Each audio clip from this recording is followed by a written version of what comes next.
page Instant Ink. Ici Sud Radio. Les Français parlent aux Français. Les carottes sont cuites. Les carottes sont cuites. Sud Radio, Berkoff dans tous ses états. Y a-t-il vraiment des territoires perdus de la République ? La réponse est oui, depuis des années et des années. Ça a été couvert effectivement de lin blanc et de probité candide. Et puis aujourd'hui, les vérités éclatent.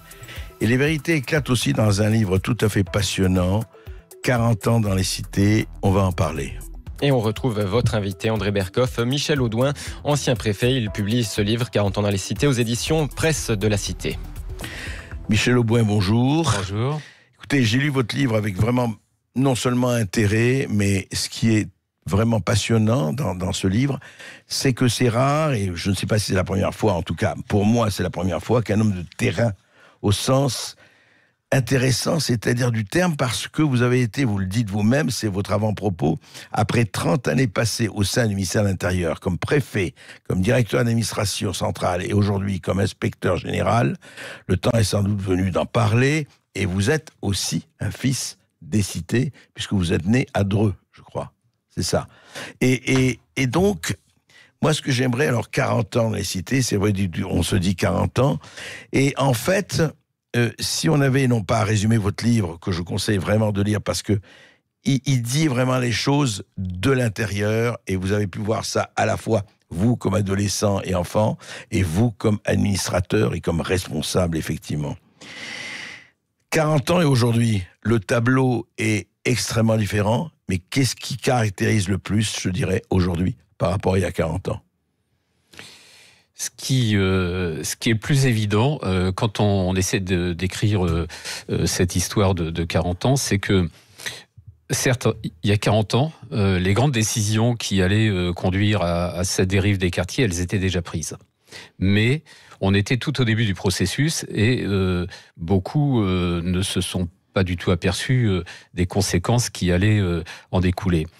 40 ans plus tard, la situation est celle qu'on connaît aujourd'hui, c'est-à-dire cet archipel de quartiers qui sont des villes, parce que c'est des quartiers qui font souvent plus de 10 000 habitants quand même, qui sont des villes éparpillées aux quatre coins de la France, et plus seulement en région parisienne et en région lyonnaise comme il y a une trentaine d'années ou une vingtaine d'années, et qui ont globalement échappé à la régulation de l'État et à la loi commune.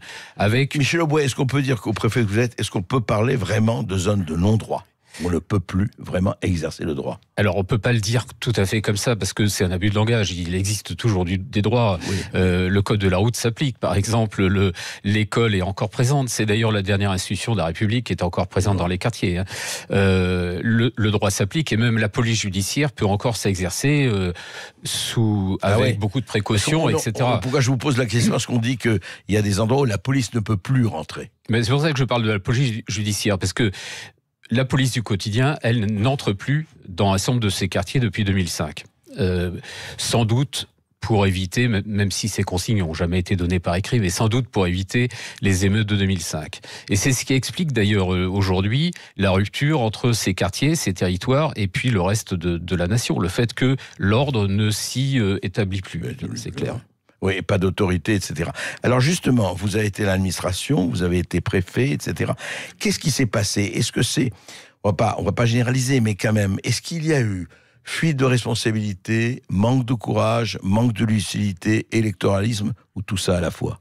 Non, je pense qu'à l'origine, c'est un défaut de conception. C'est-à-dire que c'est un problème de paradigme. C'est-à-dire que quand on a les premières émeutes urbaines, dès les années 1981, dans un premier temps, on pense que c'est une question d'urbanisme. Donc on va mettre beaucoup de temps et beaucoup d'argent, des dizaines de milliards d'euros, à rénover ces quartiers en pensant qu'il suffit de toucher à la façade des immeubles et au confort des appartements pour qu'aussitôt la tension baisse dans les quartiers. Ça, c'est une erreur profonde de conception et c'est majeur. Ouais. Et j'ose le dire, c'est encore la conception aujourd'hui d'une partie de nos décideurs politiques. Et c'était d'ailleurs ce qu'on avait retrouvé dans le rapport Borloo qui avait été remis au président de la République l'an passé. Mais plus que ça, c'est toujours la conception d'une grande partie de l'administration l'administration, à savoir, on fait de la rénovation urbaine, et en faisant cela, de façon presque miraculeuse, d'un seul coup, tous les problèmes vont s'apaiser. Alors que... On repeint les barreaux en rose.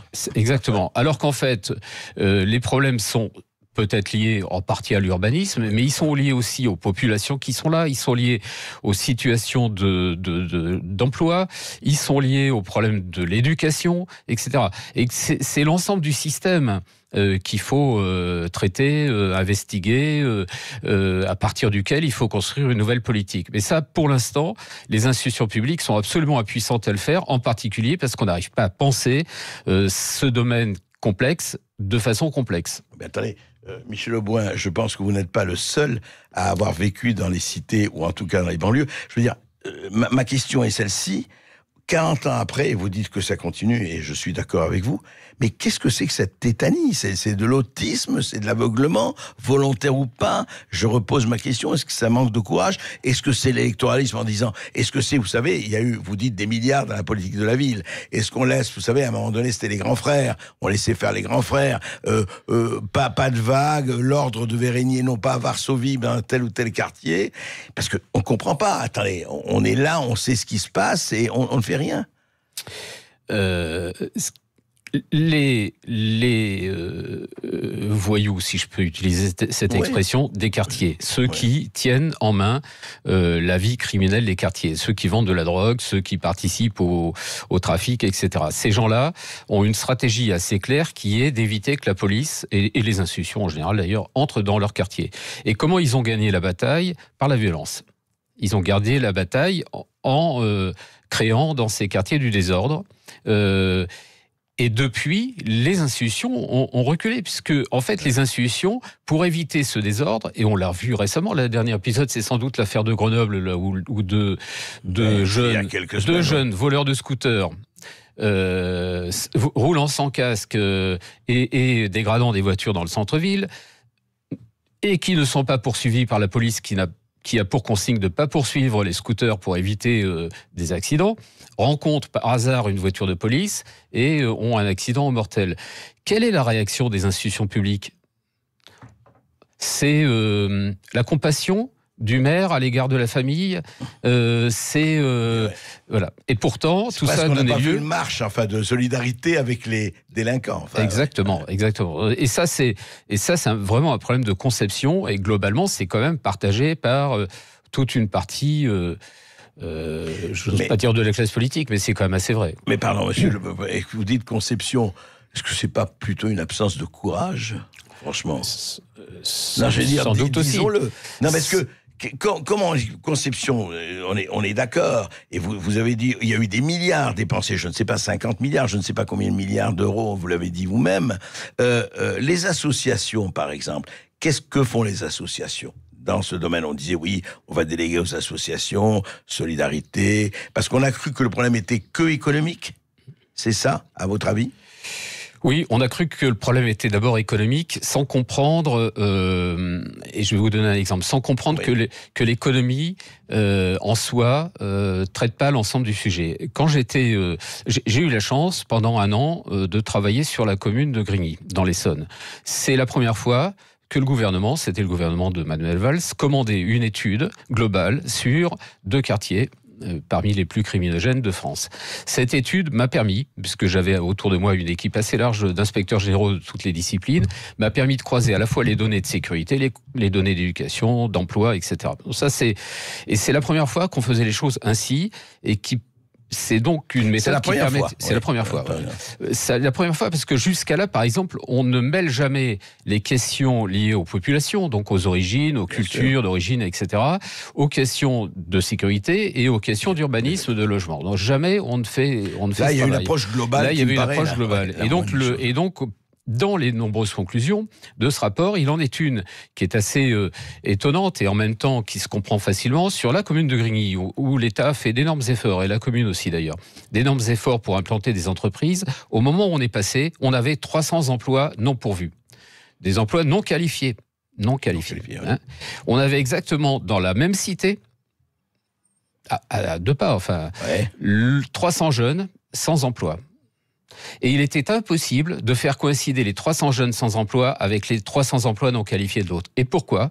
Parce que ces 300 jeunes sans emploi ont été déscolarisés beaucoup trop tôt, ne savent ni lire ni écrire et ne peuvent pas lire des consignes aussi simples que, voilà, puisque dans ces entreprises, il y a une entreprise qui fait des sandwichs, donc ça c'est facile à comprendre. Bien sûr. Sauf que pour faire des sandwichs, il faut lire une notice dans laquelle il dit aujourd'hui vous mettez un cornichon, aujourd'hui vous mettez du beurre.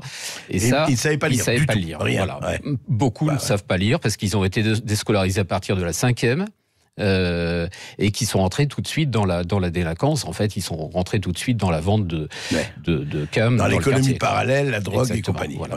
Pour des salaires de misère, parfois d'ailleurs aussi. Et ça c'est un exemple absolu. Et vous dites que cet exemple, puisque vous avez encore une fois le recul, les dizaines d'années, vous dites que cet exemple, en fait, peut être appliqué à beaucoup de quartiers de régions en France. Oui, tout à fait.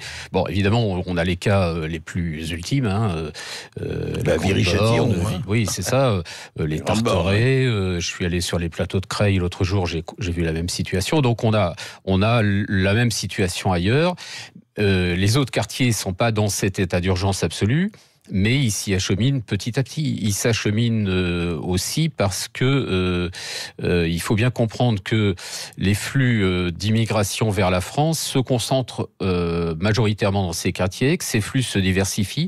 Et aujourd'hui, concernent de plus en plus des populations qui ne sont pas francophones d'origine. Puisque les derniers arrivés sont... La dernière population qui arrive à travers la demande d'asile, c'est des Afghans. Donc vous avez des gens qui sont très éloignés de la langue française, très éloignés de notre culture, et qui vont forcément à un moment ou à un autre se retrouver de nouveau dans ces quartiers. Et donc la vraie difficulté pour l'école qui fait son travail avec des enseignants qui sont toujours très engagés, c'est en fait de se trouver confronté à des classes où on a de multiples origines linguistiques en particulier et des niveaux qui peuvent être extrêmement bas et ça rend extrêmement compliqué un certain nombre de Français qui quittent l'école en disant oui, mais c'est trop bas pour nos enfants, etc. Oui. Il y a aussi ce phénomène. Bien sûr, oui. Alors c'est d'ailleurs toute l'histoire des quartiers. C'est un phénomène d'éviction, le quartier. Les derniers arrivés chassent ceux qui étaient juste avant. Et on a vu à la Grande Borne, par exemple, la population aujourd'hui qui est d'origine d'Afrique subsaharienne a remplacé la population qui était d'origine maghrébine, qui elle est partie entièrement, qui elle-même avait remplacé une population d'origine italienne et qui demain va être remplacée par une population pakistanaise ou sri-lankaise. Donc c'est ce phénomène-là qui est aussi en œuvre. Oui, des vagues qui se suivent et qui se remplacent. Voilà. La seule chose qui reste permanente, et ça c'est presque étonnant, c'est que la délinquance ou le crime organisé, et en particulier le trafic de drogue, parce que c'est ça qui structure les quartiers, ce trafic perdure, quelles que soient les populations qui arrivent. Parce que c'est ça qui rapporte économiquement. Puis parce que les quartiers sont faits de telle façon que ce commerce est assez facile à organiser. Dès lors que la police y rentre difficilement, dès lors que les caches sont nombreuses, dès lors qu'on peut y accéder en voiture assez facilement, etc. Donc on a aussi offert, d'une certaine façon, à ces groupes des supermarchés de la drogue à ciel ouvert. Des bonnes structures d'accueil. Et parfois même qu'à la Grande Borne, des drives, parce qu'en fait, vous pouvez rentrer en voiture, vous êtes accueillis, vous êtes servis, vous repartez. Voilà, on leur a nettement facilité les choses. C'est ce qu'on appelle le capitalisme parallèle, ça. Oui, c'est vrai, sauf que c'est un capitalisme qui ne paye pas d'impôts.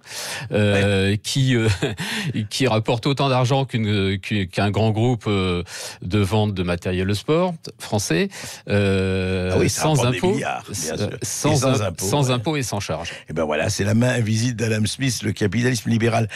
Mais Michel Aubois, je voudrais on pourrait en parler pendant des heures, et d'ailleurs vous reviendrez parce que c'est vraiment passionnant. Et encore une fois, je recommande votre livre qui est tout à fait intéressant à lire et même très instructif.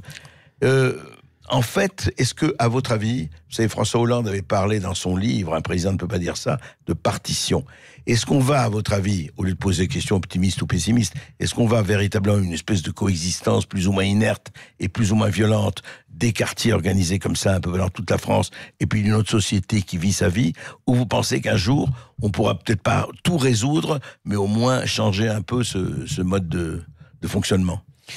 Moi, je reste optimiste. Je pense qu'on va vers une crise qui sera assez grave, mais que la France, dans son histoire, a connu d'autres crises graves et qu'elle en est toujours sortie. Je pense que c'est jouable à condition qu'assez vite on prenne la mesure du danger. La vraie difficulté d'aujourd'hui, c'est d'ailleurs pas tellement les quartiers en eux-mêmes, c'est plutôt les institutions publiques. C'est-à-dire que notre propre capacité à traiter de ces questions qu'on aurait pu traiter plus facilement il y a 20 ans. C'est la difficulté qu'ont aujourd'hui, pour toute une série de raisons, les forces de l'ordre, par exemple, à intervenir maintenant sur le terrain. C'est aussi la présence d'armes dans ces quartiers, ce qui n'était pas du tout le cas il y a 20 ans non plus. Donc, une très forte présence d'armes. Oui, on a une dangerosité des quartiers qui est plus grande. Je ne crois pas qu'on puisse s'en contenter. Et on n'évitera pas les affrontements, en tout cas. Ça me paraît difficile. Ça me paraît d'autant plus difficile que je pense que le crime organisé, celui qui est fondé sur la drogue, finit de toute façon à un moment ou à un autre par sortir de la drogue et essayer d'occuper d'autres choses. Écoutez, en tout cas, c'est un livre passionnant, c'est un témoignage tout à fait fort. Et merci Michel Auboin d'avoir témoigné, en tout cas, et de témoigner. Merci Michel Auboin, ancien préfet. On rappelle que vous publiez 40 ans dans les cités aux éditions Presse de la Cité. Merci à vous André. On retrouve Berkoff dans tous ses états demain midi. D'ici là, dans quelques instants, Jacques Pessis reçoit Nathalie Simon, championne de planche à voile, devenue animatrice. Bon après-midi sur Sud Radio.